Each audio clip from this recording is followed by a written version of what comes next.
Fala pessoal, sejam bem-vindos a mais uma videoaula de assistência de enfermagem em emergências.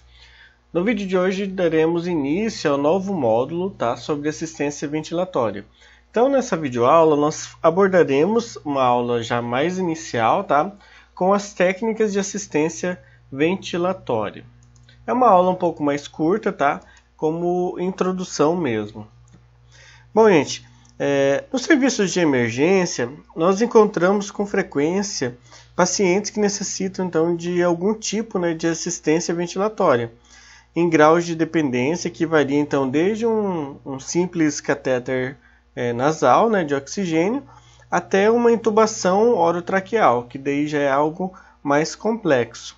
Então a assistência ventilatória ela pode ser entendida como uma manutenção da oxigenação ou até mesmo da ventilação de uma forma artificial aos pacientes portadores então de insuficiência respiratória aguda, até que então esses pacientes então eles possam reassumir a função respiratória adequadamente com a apropriada oxigenação sanguínea e consequentemente também a eliminação do gás carbônico, que é resultante então do metabolismo celular.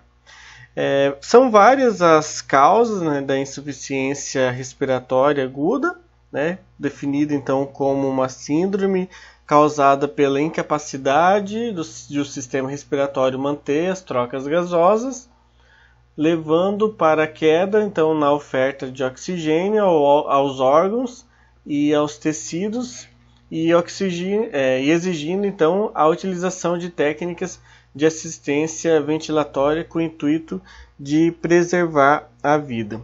Gente, estima-se, isso em estudo norte-americano, que lá nos Estados Unidos então ocorram cerca de 150 mil casos de insuficiência respiratória por ano, com uma modalidade então de mortalidade então com cerca de 50% então desses pacientes.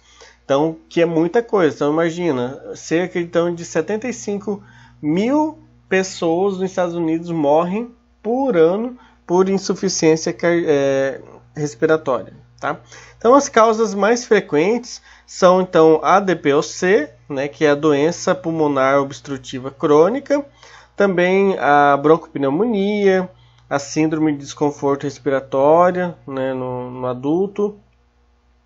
Então, gente, e pensando lá na morbimortalidade aqui no Brasil, que foi nossa primeira aula dessa disciplina, essa situação elas corresponde então pela quarta principal causa de morbimortalidade, desconsideradas causas mal definidas, então respondendo então por grande parte dos atendimentos no pronto-socorro e nos setores que tenha um atendimento ao paciente crítico, Então, as principais infecções clínicas são a asma, a bronquite e também o enfisema pulmonar.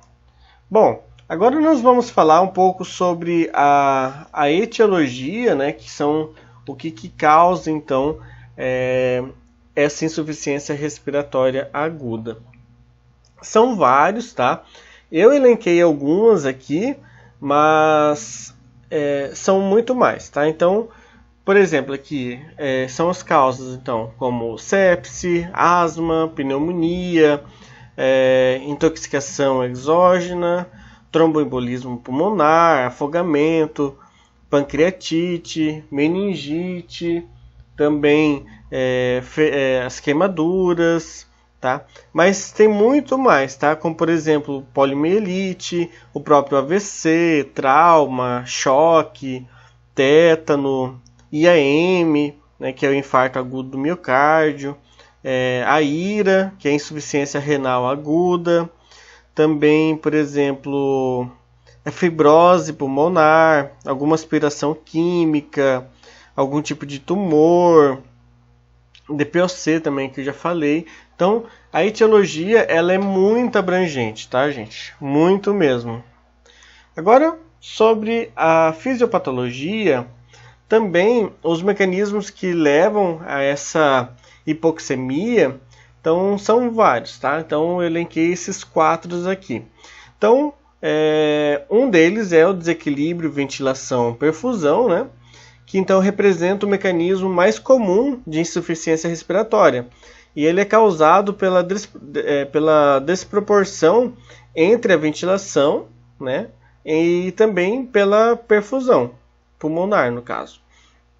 Raramente ocorre um aumento da pressão parcial de gás carbônico, que é o que nós vimos nessa aula passada sobre gasometria. Lembra que tinha das variáveis, né, estudadas na gasometria era o PCO2, lembram?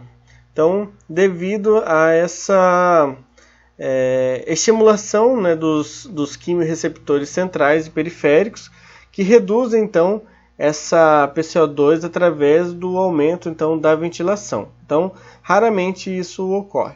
Então, com o suplemento de oxigênio, então ocorre um aumento, né, dessa concentração de oxigênio, de gás carbônico, perdão. Então, a terapêutica nesse caso aqui, ela é instituída para esse fim, desde que então use catéteres, né, até mesmo intubação orotraqueal, né, e até mesmo a utilização, às vezes, é preciso de uma ventilação mecânica.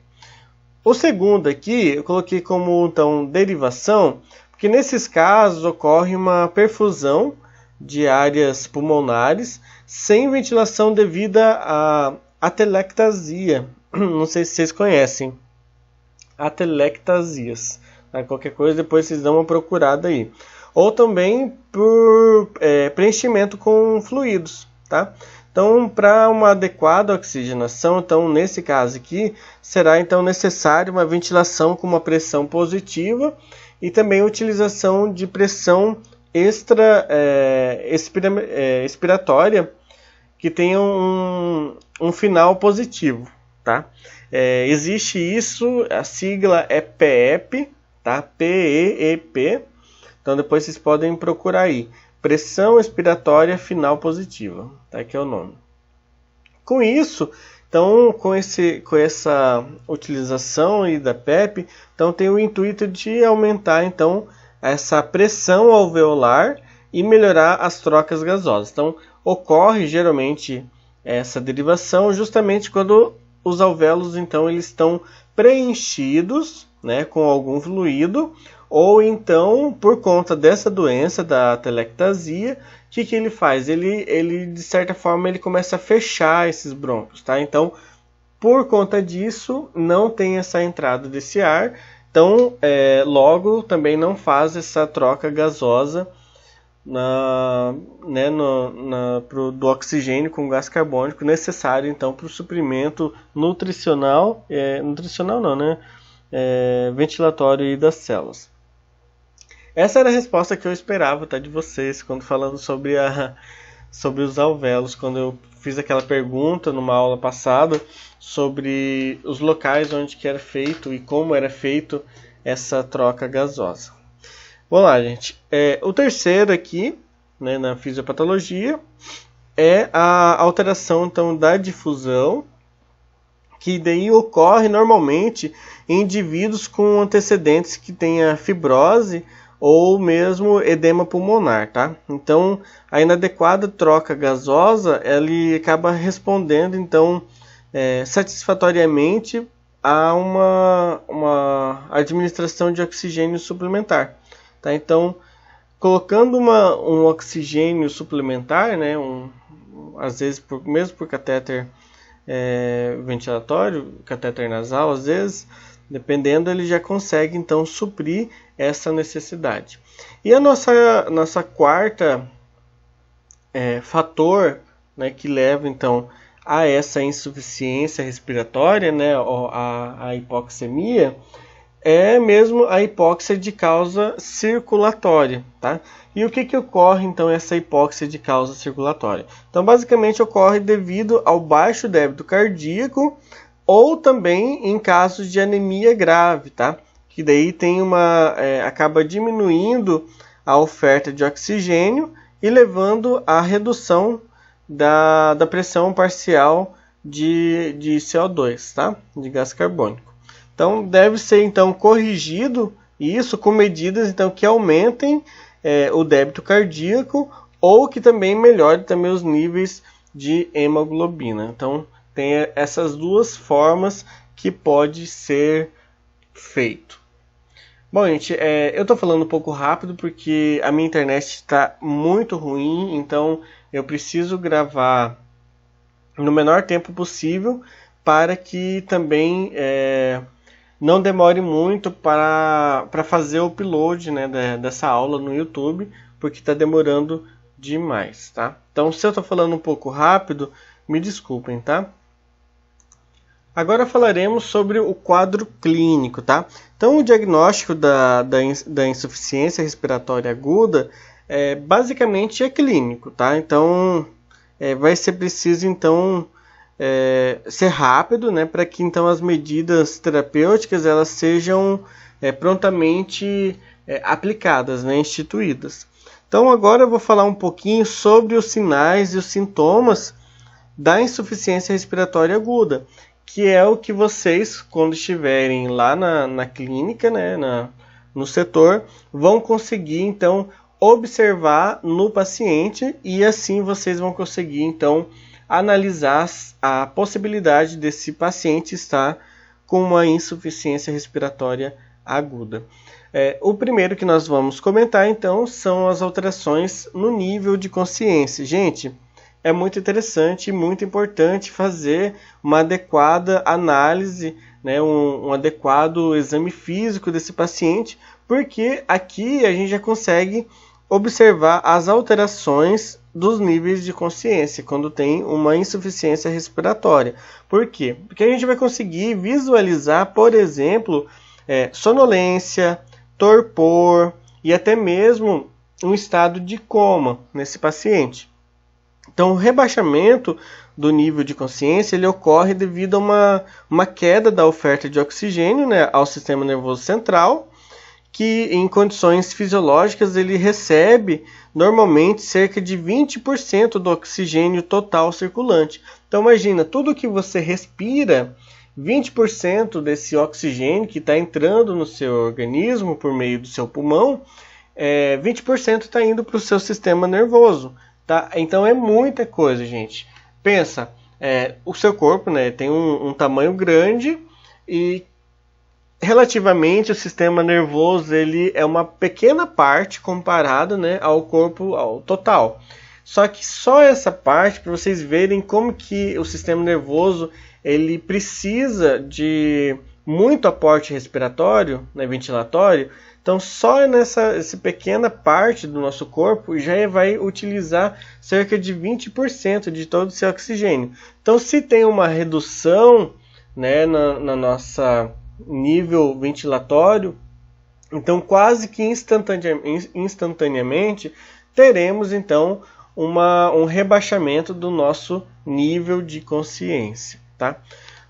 O segundo quadro clínico aqui é a dispneia, tá? Então é uma sensação então de falta de ar e de dificuldade respiratória que vai levar então uma taquipneia, tá? Que vai ser uma resposta compensatória, né? Que vai então aumentar a nossa frequência respiratória, tá?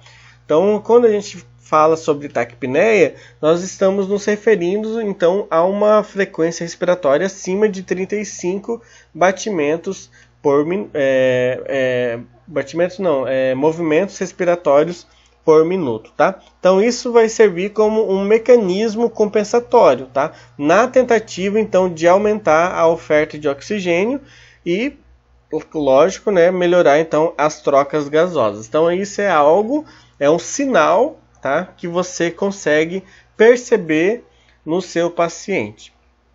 A cianose, então, ela vai ser geralmente então de perioral, né, assim nos lábios principalmente, e também de extremidade, tá, onde então ocorre a hipoxemia, justamente devido à baixa saturação de hemoglobina que ela vai ser menor então nas extremidades. Quando nós falamos sobre os medicamentos, né, que eu até comentei sobre em casos em que o paciente tem uma menor perfusão periférica, que daí são os tecidos, eles são menos irrigados, né, com sangue, consequentemente também com oxigênio, e que daí recebe um menor aporte de medicamentos, lembra? Então é mais ou menos o mesmo sentido. Da mesma forma como não recebe tanto aporte sanguíneo, então obviamente também não vai estar recebendo um aporte adequado de oxigênio, visto que esse oxigênio então ele é transmitido para os tecidos através da nossa corrente sanguínea. Bom, também temos a queda da saturação, tá? E então a saturação, gente, é um importante método, tá? Porque ele é rápido, simples, não é invasivo, tá? Para determinar então qual que é a pressão de oxigênio, tá? Então, normalmente na insuficiência respiratória, o nosso nível de saturação, a SpO2, né, que é a sigla que fala sobre a nossa saturação, né, de oxigênio, ela vai ser então maior então do que 90% em ar ambiente, tá? Agora vamos falar sobre a queda da PCO2, da pressão de oxigênio. Eu já estou confundindo já o que é oxigênio com gás carbônico, porque eu estou tentando falar mais rápido. Bom, sobre a queda então da nossa pressão de oxigênio, geralmente então tem valores entre 50 até 55 milímetros de mercúrio, tá? Então acaba denotando então uma dificuldade nessa captação de oxigênio pelo organismo. Da mesma forma que então vai ter um aumento da pressão de gás carbônico, tá? Que é o produto final do metabolismo celular, né? Que tem um valor normal entre 35 a 45 milímetros de mercúrio também. Então, o aumento desse valor ele ocorre justamente devido à dificuldade, né, de troca gasosa, ou mesmo da hipoventilação. Então, por conta dessa hipoventilação, dessa dificuldade, então acaba aumentando, né, o nosso nível de gás carbônico, né, intracelular, que não está conseguindo ser expelido, né, via sanguínea também, que vai até os pulmões para fazer então essa troca gasosa. Pensando nisso, aí vocês vão conseguir agora linkar bem com a nossa aula de ontem sobre a gasometria. Por quê? Porque lembra quando a gente falou sobre quando entra mais oxigênio, quando entra mais gás carbônico, o que acontece com o nosso sangue? Lembra que nós falamos sobre as alterações do pH, tá? Então, lembra que os nossos valores normais de pH era de 7,35 até 7,45, né? Então, nesse caso aqui, ele vai então apresentar uns valores menores do que 7,35 ou até maiores do que 7,45, tá? Que daí então são as alterações do pH. Então ele pode gerar essa insuficiência respiratória, tanto uma acidose como também uma alcalose, tá? Dependendo. Tá? Então, em termos de conduta imediata, a radiografia de tórax também, que o médico pode fazer a solicitação, ela pode contribuir, né, para diagnosticar melhor, tá? Além dessas alterações de sintomas e de sinais também que o enfermeiro pode observar, tá? Então a radiografia ela pode auxiliar também, e também pode ser feito uma gasometria arterial, que também ele é muito importante então para fazer esse diagnóstico, né, e verificar a extensão dessa gravidade, né? Então, porque daí com isso é possível determinar o pH, né, o PCO2, o PO2 e também, se for feito junto com um hemograma, a gente consegue visualizar se também a causa pode ser por conta de uma anemia. Como eu falei anteriormente, que a anemia pode sim causar uma insuficiência respiratória. Bom, agora nós vamos falar sobre algumas... Opa, pulei aqui um slide. Nós vamos falar sobre as condutas da enfermagem, tá? Condutas da equipe de enfermagem, então, diante de uma insuficiência respiratória. Eu elenquei aqui 7 principais condutas que o enfermeiro pode fazer. Bom, então as primeiras medidas a serem tomadas, né, na vigência de uma insuficiência respiratória vai envolver então a imediata desobstrução das vias aéreas superiores, né? Então abrangendo os seguintes procedimentos, então, que pode ser feito. Primeiro, então, abrir as vias aéreas e posicionar então esse paciente em decúbito dorsal, tá? Aqui a sigla DDH é de decúbito dorsal horizontal, tá?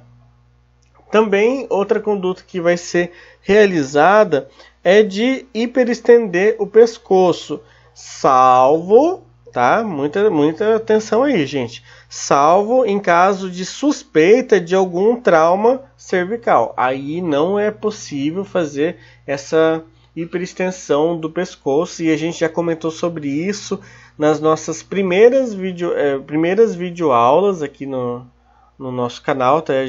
Vocês podem acessar. Lembra quando eu falei sobre avaliação primária também do paciente politraumatizado? A gente já comentou sobre isso. Bom, também vamos precisar fazer então uma aspiração, né, das vias aéreas superiores, caso seja necessário.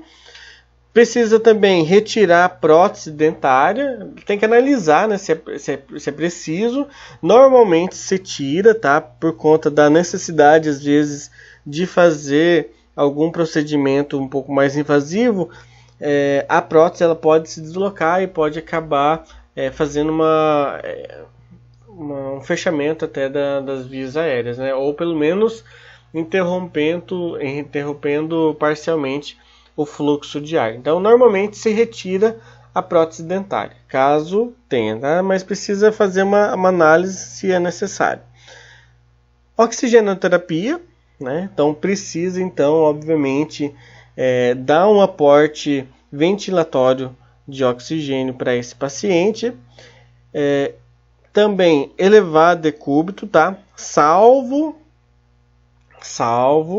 em risco de algum trauma raquimedular, tá? Então, se não for por causa de um trauma, então você pode elevar a cabeceira desse paciente aí, porque ele vai facilitar a entrada desse aporte de oxigênio.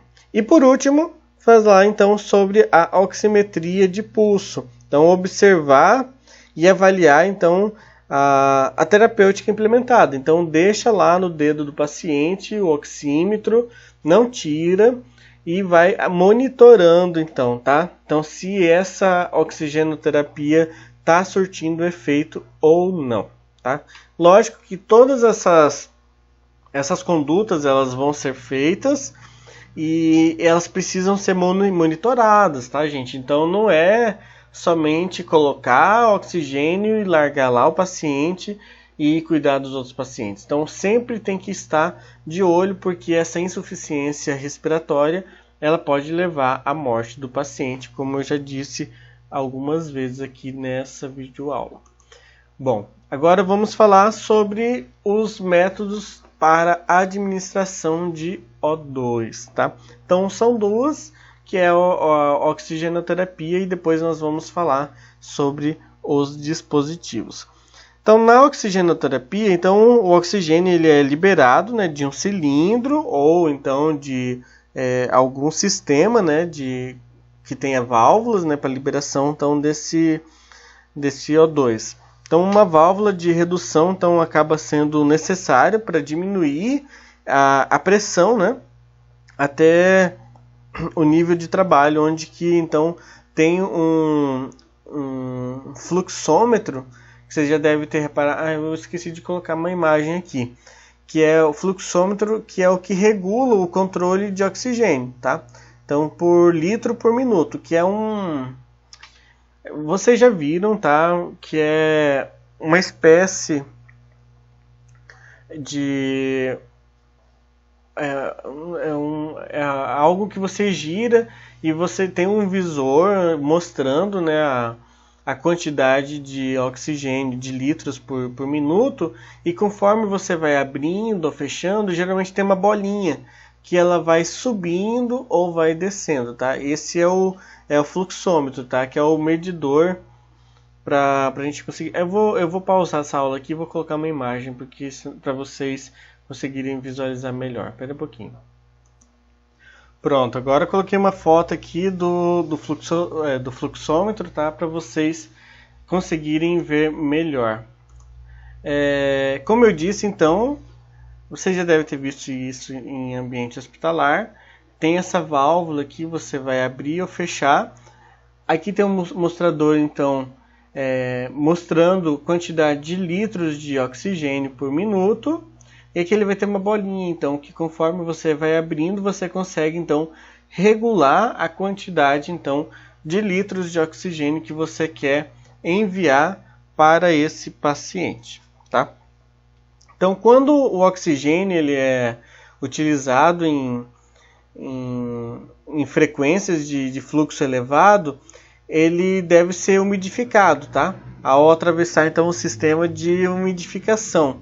Tá? De modo a evitar então o ressecamento das membranas de mucosa lá do trato respiratório. Isso é importante, gente. Quando é pouco oxigênio, se você vai então ministrar por um pouco tempo também 1 ou 2 litros de oxigênio, beleza, você pode até fazer isso sem umidificar, porque é uma quantidade baixa. Mas se você for deixar por um longo período, em uma concentração alta de, sei lá, 6 litros, 7 litros por minuto, aí você obrigatoriamente precisa umidificar esse ar, tá? Porque senão esse ar ele vai ser muito prejudicial então, para a membrana, né, das mucosas do trato respiratório desse paciente, tá? Porque vai causar então um ressecamento.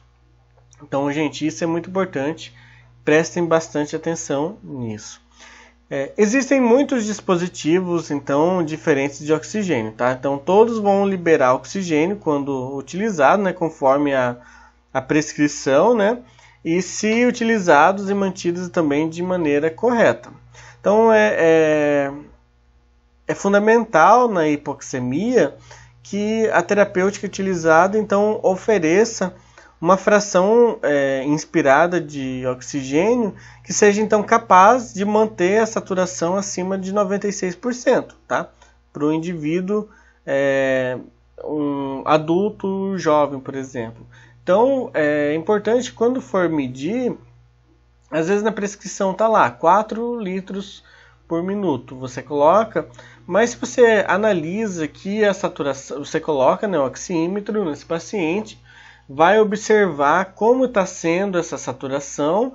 Obviamente que com o aporte ventilatório de oxigênio, a saturação ele tende a aumentar, né? Então, lembrando que nossa saturação ela vai chegar ao máximo seria 100. Normalmente a nossa saturação não vai estar em 100, vai estar em 98, 97, 99, tá? Mas não vai chegar em 100, né? Em ar ambiente isso. Então, quando a gente coloca em um paciente com insuficiência respiratória, que digamos a saturação está lá em 90, por exemplo, então quando a gente coloca o O2, se a gente coloca uma quantidade baixa até de oxigênio, a saturação pode melhorar. Pode melhorar às vezes lá para 93, 92, 94. Então, nesses casos, então, a gente precisa então comunicar então o médico lá do setor para que então aumentar esse aporte então de O2, para que nossa saturação então chegue a pelo menos então 96%, tá? Então, isso é tranquilo, lógico que você não vai aumentar de uma vez esse aporte ventilatório de oxigênio por uma quantidade muito alta de uma vez, né? Mas aos poucos dá para então ir aumentando e sempre, lógico, mantendo então o controle dessa saturação. A suplementação, gente, então de oxigênio, ele tem então o objetivo básico, né, que é de então aumentar então essa pressão de oxigênio, né, e elevar então essa saturação de O2. Então esse é o grande objetivo, né, dessa administração de suplemento, né, de O2. Tá? Mas acho que isso vocês já sabiam, obviamente. Então deve-se ressaltar aqui que o oxigênio ofertado, ele em excesso, então ele produz efeitos deletérios ao pulmão e até mesmo ao sistema nervoso central, tá? Então, que pode acabar ocasionando uma depressão respiratória, principalmente nos indivíduos que tenham algum antecedente de DPOC, tá? Então, isso porque para esses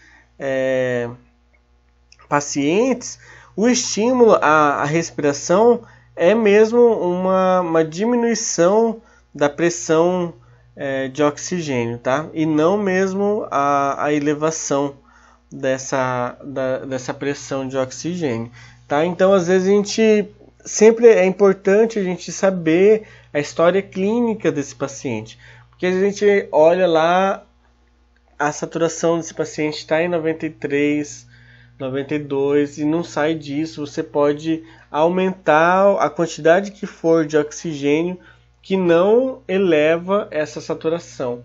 Aí é importante saber a história clínica desse paciente, porque às vezes ele tem algum histórico, né, dessa forma de alguma antecedente, por exemplo, de DPOC, ou até mesmo de algumas doenças cardíacas que fazem com que a sua saturação de oxigênio, ela sempre, de uma forma normal, ela permaneça um pouco mais baixa, tá? Então, quanto mais você vai aumentar, na tentativa de aumentar essa saturação, você pode, então, causar um excesso, né? O excesso de oxigênio, ele pode, então, causar uma depressão, então, respiratória, tá? E que vai, então, interferir gravemente, então, nos pulmões e até mesmo no sistema nervoso central.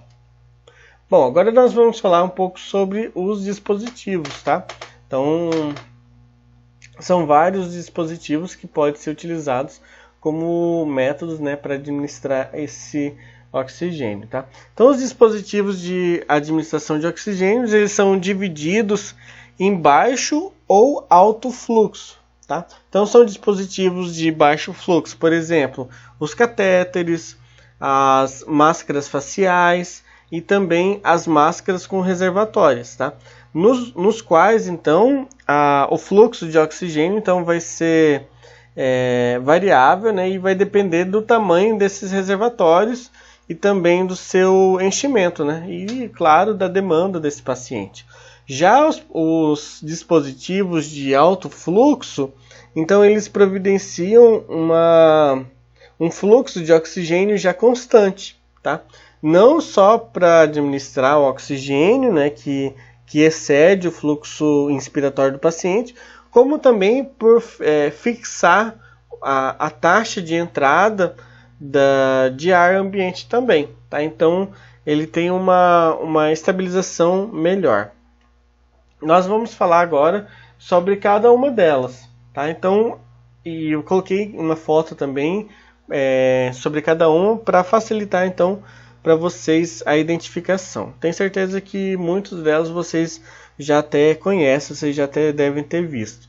A primeira que nós vamos falar então é a cânula e o catéter nasal, tá? Então, ela é empregado geralmente então quando o paciente ele requer uma concentração média ou até mesmo baixa, tá, de oxigênio. Então, para a qual a exatidão então não é essencial, tá, de um aporte de oxigênio. Você é mais para manter, né, para melhorar um pouco a saturação, mas não precisa ter um controle tão rigoroso. Qual que é a vantagem da cânula então e do catéter nasal? Basicamente, então, as vantagens é oferecer então um fluxo constante, né, para as vias aéreas superiores, que serve então como reservatório. No caso aqui ele não tem um reservatório próprio, tá, né, nesse catéter. Então, nas vias aéreas superiores, então, que vai servir como um reservatório pequeno ainda, né, mas serve como reservatório para esse oxigênio. Outra vantagem também é que eles são fáceis, né, de utilizar e normalmente eles são bem tolerados, né, pelo paciente, porque eles permitem então que o paciente se movimente, né, lá na cama, permite que ele converse, que tussa e até mesmo que se alimente, sem precisar então de interrupção nesse fluxo do oxigênio. Uma desvantagem dele é que então o fluxo de oxigênio ele é variável, porque vai depender então da demanda desse paciente. Ele aguenta então baixas concentrações de oxigênio também, né, de máximo em média de 3 litros por minuto. Podem também causar ressecamento da mucosa nasal e faríngea desse paciente, justamente porque ele então não tem como fazer uma umidificação, né, desse ar.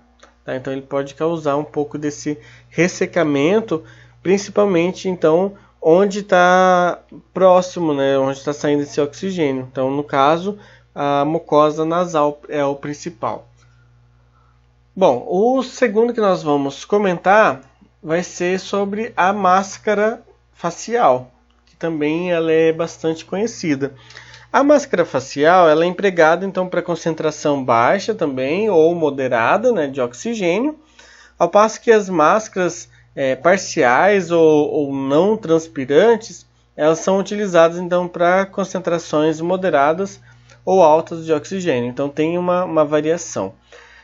Da mesma forma, eu também vou falar um pouco sobre as vantagens e desvantagens dela. Tá? Então, as vantagens da máscara facial é que elas adicionam de 100 até 200 ml a capacidade então, do reservatório, né? Com um fluxo de oxigênio máximo de 60% até. Também eles oferecem um fluxo de oxigênio entre 5 a 10 litros por minuto. Então, na cânula, no catéter nasal, lembra que eu falei que até 3 litros por minuto? Aqui, então, na máscara facial, ela suporta então de 5 até 10 litros por minuto. Elas são fáceis de usar e também tem um baixo custo. Só que também, como desvantagem das máscaras faciais, ela tem uma má adaptação, tá? E ela não é muito prática, tá? Então, por exemplo, que elas precisam então ser removidas, né, para alimentação. Elas também vão causar uma dificuldade para comunicação, né, porque ela acaba prejudicando a fala, né? E também da mesma forma como no catéter nasal, o fluxo de oxigênio também vai ser variável, tá? O próximo nós falaremos, já estamos finalizando, tá? Esse é o antepenúltimo slide, que falaremos sobre as máscaras com reservatório, tá? Então as máscaras não reinalação, né, que também é chamada, elas possuem então uma válvula unidirecional, né, em cada lado da máscara, que então permite a saída do volume corrente expirado e vai então impedir essa inspiração do ar ambiente. Então, como vantagem desse método daqui, da máscara com reservatório, é que consiga então adicionar cerca de 600 ml até 1 litro nessa capacidade do reservatório de oxigênio, tá? Então, de acordo, obviamente, com o tamanho do reservatório. Então, tem variações também do tamanho desse reservatório. O reservatório que eu menciono, gente, é essa parte aqui, tá?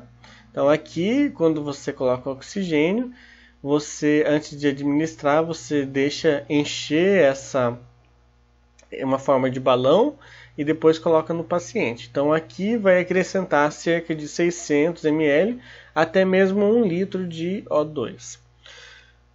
Outra vantagem também é que com o reservatório inflado, o paciente inala somente o conteúdo do reservatório. Então, lembra que a gente falou sobre a passagem direta desse oxigênio para o paciente? Aqui ele já vai seguir em 2 passos. O oxigênio vai primeiro para o reservatório e depois o paciente ele inspira o ar que está nesse reservatório, tá? Então ele recebe o oxigênio de uma forma secundária, pode-se dizer assim. Então acaba melhora, né? Então a composição do ar inalado devido a esse reservatório. Esse método ele é bem tolerado, tá? Ele não é invasivo também. E a grande facilidade dele é que ele propicia então um fluxo de até 100%, tá, desse ar. Então ele é muito mais seguro. A desvantagem que também então ele vai impossibilitar o paciente de receber uma dieta via oral, né, utilizando os dois ao mesmo tempo, obviamente, ou também via sonda nasogástrica. E também eles não permitem o uso de broncodilatadores inalatórios, tá, durante a sua utilização. Então, dependendo do que está prescrito para esse paciente, então, se tem algum broncodilatador que seja inalatório, também não pode ser feito ao mesmo tempo. Então, por isso que entra como uma desvantagem. Uma observação também importante é que nos pacientes que utilizam então, essas máscaras faciais, com reservatório, é que faz necessário uma observação constante devido ao risco de náusea, de vômito e também de broncoaspiração, tá? Então, sabe-se que o paciente então, que está em uso de uma máscara facial com reservatório, então precisa sempre estar atento a isso. Agora nós vamos falar sobre o último método então de administração de O2, que é a intubação orotraqueal, tá? Ela é indicada então após uma avaliação clínica médica, tá? Então o médico ele precisa avaliar se realmente existe a necessidade de uma intubação. Então vai caber ao médico, tá, gente, a decisão então para a realização desse procedimento. Então, porém, é lógico, então é fundamental também estar acompanhado, né, por uma equipe bem treinada, né, incluindo o enfermeiro, que vai então providenciar então qual que é o material necessário, né, vai conversar, avisar o paciente, né, sobre esse procedimento, vai precisar posicionar esse paciente, nesse caso sim, obrigatoriamente precisa retirar uma prótese dentária, caso ele utiliza, e claro também, né, oferecer então um apoio a esse paciente, né, e acompanhar esse procedimento, que ele já é bem mais invasivo, tá? Quais são, para fazer essa intubação, precisa ter alguns critérios, tá? Então, por exemplo, quando é utilizada e indicada essa intubação, quando outros métodos eles não oferecem uma oxigenação adequada. Também ela pode ser indicada em casos que tenha uma hipoxemia muito grave. Também aí nesses casos acaba sendo necessário. Também em casos de risco iminente de morte, por isso que no SAMU acaba fazendo bastante. Na presença também de um importante desconforto respiratório, também pode ser utilizado. Quando tem o rebaixamento do nível de consciência, quando tem então, pela nossa escala de Glasgow, lá, que seja então abaixo de 8. Tem então como contraindicação, vai envolver na maioria aquelas que são então oriundas de alterações anatômicas, né, que dificultam a manobra, né, que então, dependendo do paciente, é um pouco difícil de conseguir fazer a técnica então de colocação da intubação, né, do catéter orotraqueal. Tá? Também ele é contraindicado em casos de traumatismo facial, imobilização da articulação temporomandibular, a epiglote também, epiglotite e traumatismo também cervical, são alguns dos fatores então que vai impedir essa intubação orotraqueal, tá? Essa via, gente, da nasotraqueal, ela apresenta um maior risco de desenvolver necrose, tá, das estruturas adjacentes à sinusite, tá? Então, por isso precisa tomar bastante cuidado. Bom, gente, essa nossa... Ah, perdão, eu tô pulando um slide aqui, tô achando que essa era a nossa última slide, mas não, faltou eu falar sobre os riscos, né, da oxigenoterapia, que também é muito importante. Então tem 3 riscos que eu vou comentar com vocês, que é a retenção então, de dióxido de carbono, a toxicidade do oxigênio e a telactasia. Todos eles então eu já conversei já um pouquinho com vocês sobre, tá?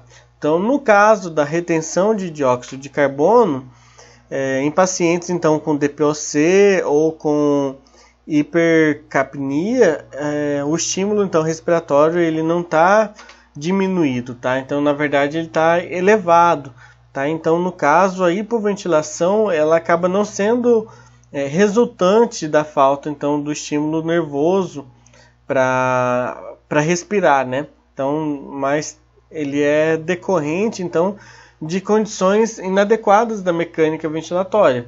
Então, por isso que eu disse lá anteriormente sobre analisar a histórico clínico desse paciente, ver se ele tem, se ele já teve DPOC, né, ou hipercapnia anteriormente. Então, por conta disso, pacientes então que tenham DPOC e que necessita de oxigenoterapia, eles devem então ser constantemente avaliados, tá? Não apenas pela monitorização da saturação, mas também pela gasometria, tá? Então isso a gente vai conseguir ver, e a correta conduta, né, é aquela então que vai manter a saturação do paciente entre 90% até cerca de 93%. Então, lembrando que nesses pacientes a saturação não vai passar disso. Então, se você tenta elevar o fluxo de O2 para esse paciente, você vai ocasionar então lesão pulmonar e também lesão no sistema nervoso. Então, gente, muita atenção nisso. Quem for trabalhar em UTI, é essencial que saiba, então, o que está fazendo. Tá? O segundo risco da oxigenoterapia é a toxicidade, então, do oxigênio. Tá? Então, a utilização de altas concentrações de oxigênio durante longos períodos, eles acabam lesando o pulmão. Tá? Então, se isso já ocorre em pacientes normais, imaginem quem então já teve então DPOC, tá? Então, indivíduos normais, eles normalmente queixam-se de um desconforto né, após a respirar um oxigênio a 100% por um dia inteiro, sabe? Então, ele tem que ser feito quando está em altas concentrações, intermitente, tá? Então, para que não cause então esse desconforto. A única maneira então de aliviar essa hipoxemia resultante então é elevando então o oxigênio inspirado, tá? Então isso ele tende então a melhorar. E por fim, o nosso último risco da oxigenoterapia é a atelectasia, que eu já comentei anteriormente também. O que ocorre? Então, por uma oclusão das vias aéreas, tá? O processo, então, de atelectasia, de absorção, ele é comum em pacientes que tenha esse tipo de insuficiência respiratória, tá? Porque muitas vezes eles apresentam uma excessiva secreção, tá? Ou mesmo detritos celulares lá nas vias aéreas. Então, além de ser frequente, tratado então com altas concentrações de oxigênio. Então, esse colapso, né, da oclusão, ela ocorre então mais comumente então nas regiões inferiores do pulmão, onde então a secreção são coletados com mais frequência, né? Então, considerando então que essa via aérea e os alvéolos eles já são relativamente poucos expansivos, então ele acaba então tendo essa oclusão, né? Principalmente então nessas regiões mais próximas da base do pulmão, então obviamente não vai chegar tanto aporte de oxigênio lá nessas regiões, tá? Gente, eu agradeço a atenção de todos. Essa aula deu 52 minutos. Ficou um pouco menor, eu acho que assim ficou legal, dá para vocês entenderem bem. Eu tentei concentrar o assunto de uma melhor maneira também para vocês estudarem, tá? Eu agradeço então a atenção de todos, desejo que vocês tenham ótimos estudos. Qualquer dúvida, me comuniquem.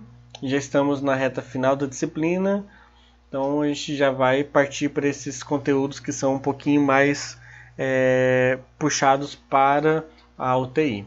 Então, nos vemos na nossa próxima aula. Até logo!